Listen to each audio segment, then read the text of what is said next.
नमस्कार दोस्तों, कैसे हो आप सभी। आरएचएस ने प्रथम काउंसलिंग का रिजल्ट अपलोड कर दिया है। ये कैसे देखना है यह आपको मैं बताने वाला हूँ। आपको कौन सी कॉलेज मिली यह आप कमेंट्स बॉक्स में कमेंट्स करके ज़रूर बताना। आपको बताना है आपके कितने मार्क्स थे, और कौन सी कॉलेज मिली आपको, कितने मार्क्स थे, कौन सी कॉलेज मिली और क्या कैटेगरी थी। ये सभी बातें आपको कमेंट्स बॉक्स में कमेंट्स करके बताना है, ताकि मुझे भी पता चले कि आपको कौन सी कॉलेज मिली। अब मैं आपको बताता हूँ कि आपको रिज़ल्ट किस प्रकार से डाउनलोड करना है। इसके लिए आपको मेन वेबसाइट पे आना है और आपको एक नोटिफिकेशन मिल जाएगा।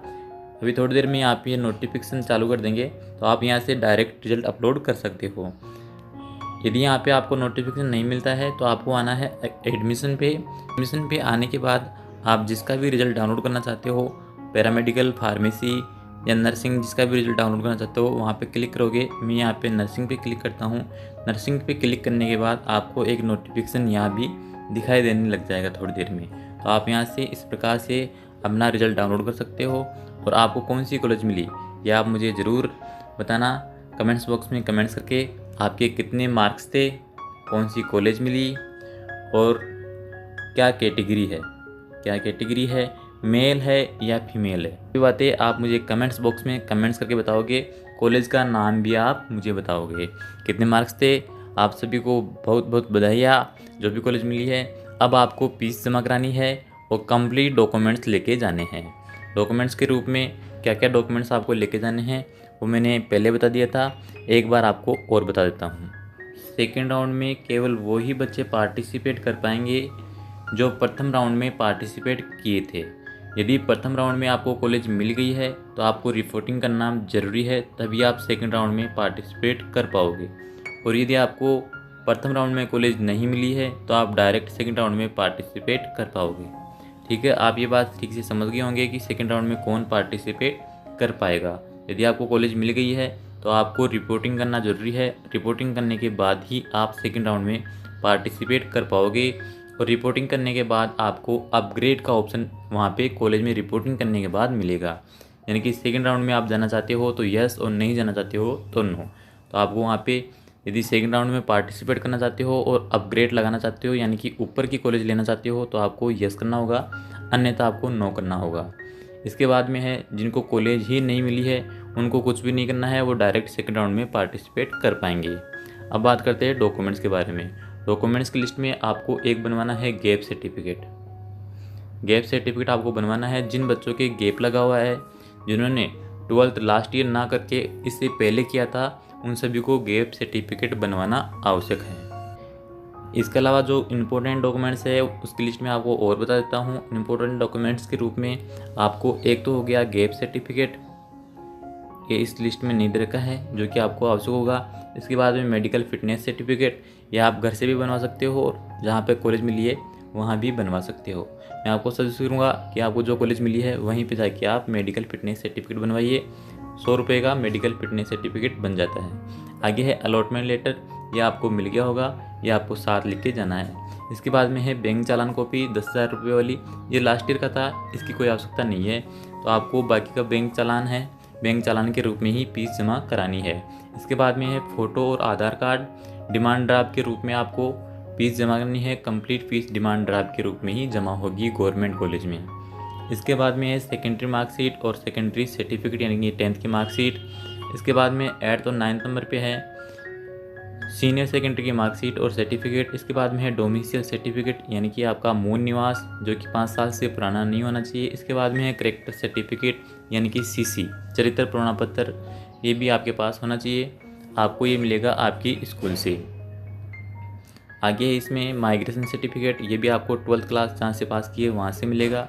इसके बाद में है कास्ट सर्टिफिकेट, यानी कि जाति प्रमाण पत्र, ये भी आपको आवश्यक होगा। ये 1 साल से पुराना हो नहीं चलेगा। आपके पास 14 नंबर पे है ट्रांसफ़र सर्टिफिकेट, यानी कि टीसी, इसकी भी आवश्यकता होगी। आगे है 15 नंबर पे है डिसेबिलिटी सर्टिफिकेट, यानी कि पीएस कैटेगरी के बच्चे हैं तो आपको पीएस कैटेगरी का सर्टिफिकेट आपको आवश्यक होगा। इसके बाद में है एफिडेविट, ये एंटी रैंकिंग का है और इसमें पेरेंट्स का है, तो ये एफिडेविट आपको आवश्यक होगा। या आपको जो कॉलेज मिली है उसी के नाम से बनवाना है। आप जहाँ भी कॉलेज में रिपोर्टिंग करने जा रहे हो उसमें टाइम से पूछना, 9 बजे से 9 AM तक पहुँच जाना, ताकि 5 PM तक आप कंप्लीट काम करा सको। ये एफिडेविट आपको उसी कॉलेज में जाने के बाद में बनवाना है जो कॉलेज आपको अलॉट हुई है। इसके बाद में है पासपोर्ट साइज़ फ़ोटोग्राफ। ये फ़ोटोग्राफ भी आप साथ में लेके जाना। और इसके बाद में जो नीचे दे रखा है ये MSc के लिए आवश्यक होगा। तो आपको गैप सर्टिफिकेट बनवाना है, ये आप ठीक से ध्यान रखना। गैप सर्टिफिकेट यदि आपके पास गैप लगा हुआ है तो गैप सर्टिफिकेट की आवश्यकता होगी। यदि आप सेकंड राउंड में पार्टिसिपेट करना चाहते हो तो येस और नो का ऑप्शन आपको कॉलेज में मिलेगा। अलॉटमेंट लेटर आपको साथ लेके जाना है और आपको कॉलेज जो कॉलेज अलॉट हुई है वहीं पे आपको कंप्लीट फीस जमा करानी है। अब काफ़ी बच्चे ये पूछ रहे थे कि क्या मैं अकेले जा सकते हैं या पेरेंट्स को साथ लेके जाना है। देखो, मैं आपको इसके बारे में और बता दूंगा। आपको यदि आप अकेले जा सकते हो तो अकेले जाके रिपोर्टिंग करा सकते हो, पेरेंट्स की कोई आवश्यकता नहीं होगी। पेरेंट्स के कुछ सिग्नेचर होते हैं तो आप स्वयं भी कर सकते हो, कोई दिक्कत नहीं आती है।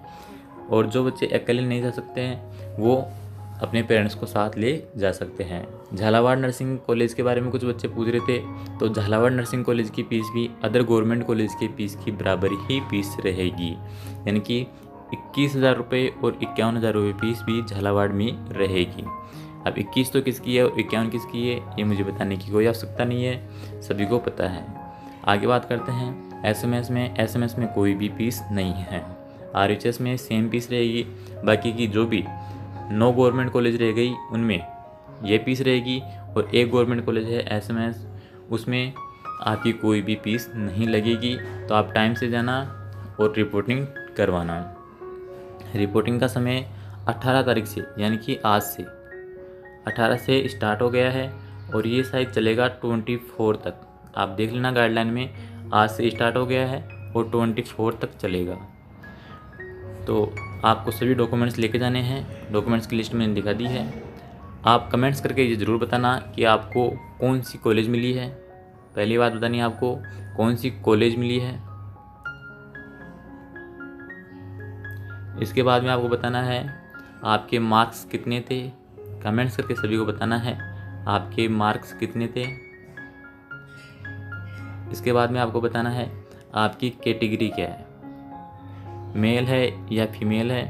ये सभी बातें आप मुझे कमेंट्स करके बताना, ताकि एक आइडिया लगे कि कितनी कट ऑफ रहेगी। कट ऑफ फर्स्ट राउंड में एसएमएस और आरएचएस की कट ऑफ कितनी रही है ये मैं आपको जल्द ही बताने वाला हूँ। अगला वीडियो आपको कट ऑफ के बारे में बता दूंगा। आप मेरे से जुड़े हो इसलिए आपका बहुत बहुत धन्यवाद।